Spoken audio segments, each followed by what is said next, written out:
सानेहा सियालकोट, प्रियानथा कुमारा की श्रीलंका में सरकारी एजाज के साथ तदफीन। Colombo web desk. सानेहा सियालकोट में बेदर्दी से कत्ल किए जाने वाले श्रीलंकन शहरी प्रियानथा कुमारा की कोलंबो में सरकारी एजाज के साथ तदफीन कर दी गई। मकतूल की वालिदा और अहले खाना गम से निढाल। भाई ने प्रियानथा की मौत को बड़ा सानेहा करार दे दिया। उधर प्रियानथा कुमारा कत्ल केस में शामिल तफ्तीश 34 मुल्जिमान को लाहौर फॉरेंसिक साइंस लेबोरेटरी में पेश कर दिया गया। मुल्जिमान का फॉरेंसिक टेस्ट किया जा रहा है, फोटोग्राफिक टेस्ट भी किया जाएगा। वीडियो में मौजूद अफराद के चेहरों का बारीक बीनी से जायजा लिया जाएगा।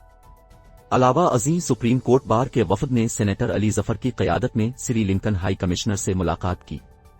सेनेटर अली जफर ने बताया कि सुप्रीम कोर्ट बार एक वकील मुकर्रर करेगी जो प्रियानथा केस की निगरानी करेगा।